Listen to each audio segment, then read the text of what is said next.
బాండ్ల నెంబర్లు చెప్పాల్సిందే, అరకొర సమాచారం ఇస్తే కుదరదు. ఎస్బీఐ పైన సుప్రీంకోర్టు ఫైర్. ఎల్లుండి సాయంత్రం 5 అఫిడవిట్ దాఖలు చేయాలని ఆదేశం. చట్టం చేతులు చాలా పొడుగని వ్యాఖ్య. యూనిక్ నెంబర్ల వెల్లడిపై తీర్పు వాయిదా వేయాలని అసోచామ్, ఫిక్కీ, సిఐఏ విజ్ఞప్తి. వారి అభ్యర్థన తోసిపుచ్చిన ధర్మాసనం. ప్రధానమంత్రి హఫ్తా వసూలీ యోజన, ఎన్నికల బాండ్లపై కాంగ్రెస్ ధ్వజం. ఐటీ, ఈడీ దాడుల తర్వాత బాండ్లు కొన్న తెలుగు కంపెనీల పేర్లు చెప్పిన జైరాం రమేష్. ఎన్నికల బాండ్ల వ్యవహారంలో స్టేట్ బ్యాంక్ ఆఫ్ ఇండియా తీరును సుప్రీంకోర్టు సోమవారం తప్పుపట్టింది. బాండ్లకు సంబంధించి పూర్తి వివరాలు వెల్లడించి తీరాల్సిందే అని, ఎంపిక చేసిన అరకొర సమాచారం ఇస్తే కుదరదని తేల్చి చెప్పింది. ఈసారి ఇచ్చే వివరాల్లో బాండ్లను కొన్నవారికి, వాటిని అందుకున్న రాజకీయ పార్టీలకు మధ్య సంబంధాన్ని బయటపెట్టే యూనిక్ నెంబర్లు ఉండాల్సిందే అని స్పష్టం చేసింది.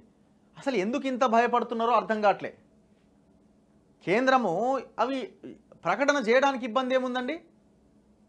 ప్రజలకి ట్రాన్స్పరెంట్గా తెలియాల్సిన అవసరం లేదా?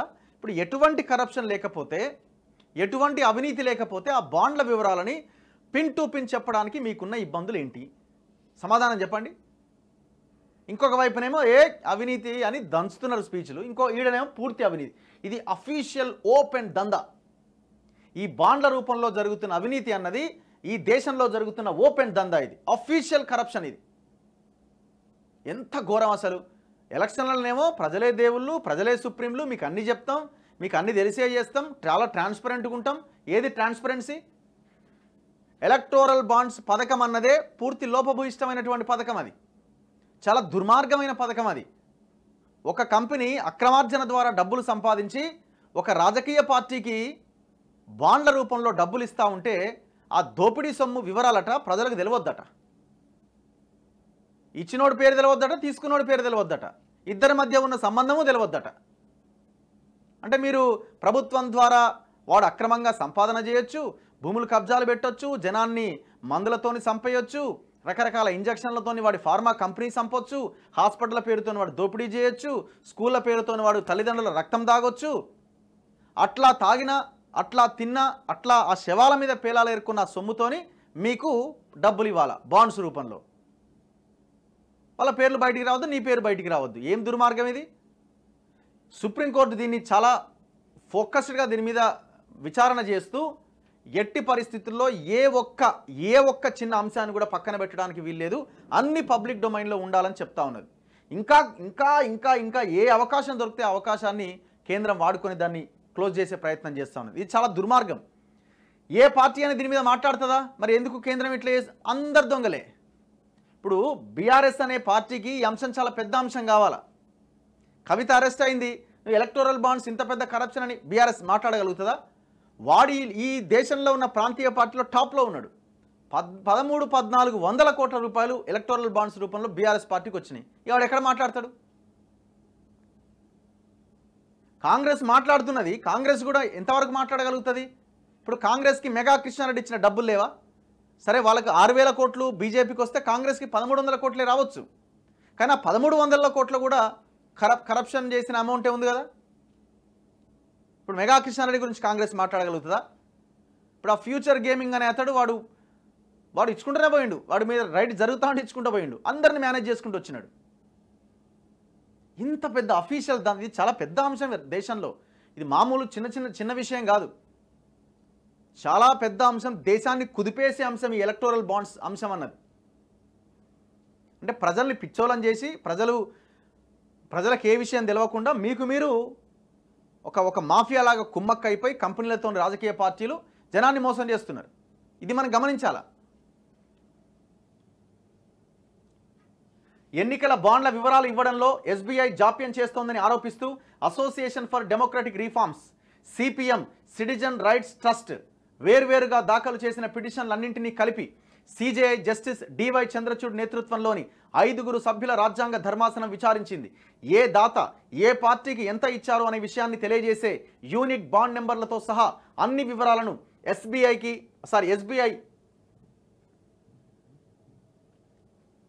ఈసీకి చెప్పాల్సిందే అని పేర్కొంది.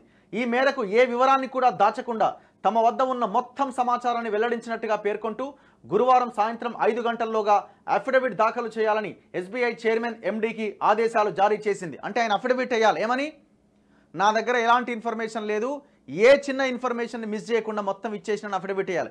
ఒకవేళ అఫిడవిట్ కనుక తప్పైతే కోర్టు తేలిస్తే లోపల ఉంటాడు. చట్టపరమైన చర్యలు కోర్టు ధిక్కరణ నేరం కింద లోపల ఉండే అవకాశం ఉంది. సో అఫిడవిట్ దాఖలు చేయండి అని ఎస్బీఐని ఆర్డర్ ఇచ్చింది సుప్రీంకోర్టు.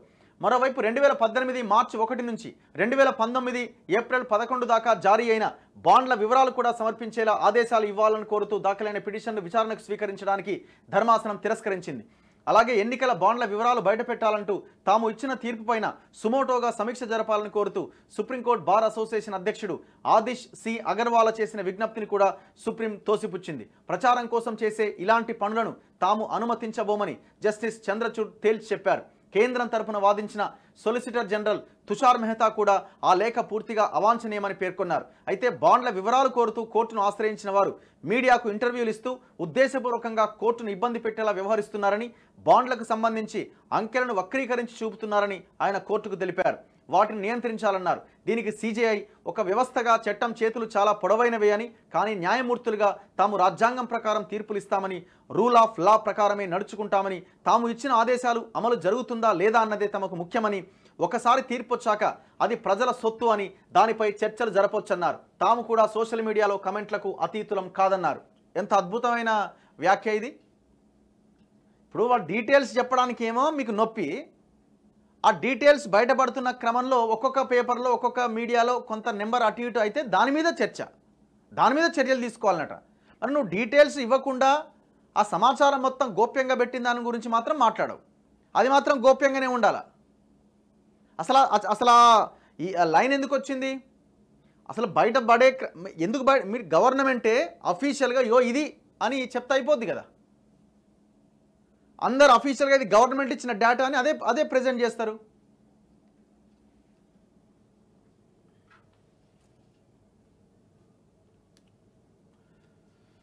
ఏమంటున్నారు? ఎన్నికల బాండ్ల వివరాలను బయటపెట్టాలంటూ సుప్రీంకోర్టు ఇచ్చిన తీర్పును వాయిదా వేయాలని కోరుతూ అసోచామ్, ఫిక్కీ, సిఐఐ దాఖలు చేసిన పిటిషన్లను సుప్రీం ధర్మాసనం తోసిపుచ్చింది. వాటి తరపున వాదన వినిపించిన సీనియర్ న్యాయవాది ముకుల్ రోహ్తగి బాండ్ల పథకం ప్రవేశపెట్టినప్పుడు దాతల గోప్యతను కాపాడుతామని చెప్పారని, అలాంటిది ఇప్పుడు ఆ వివరాలు ఎలా బయట పెడతారని ప్రశ్నించారు.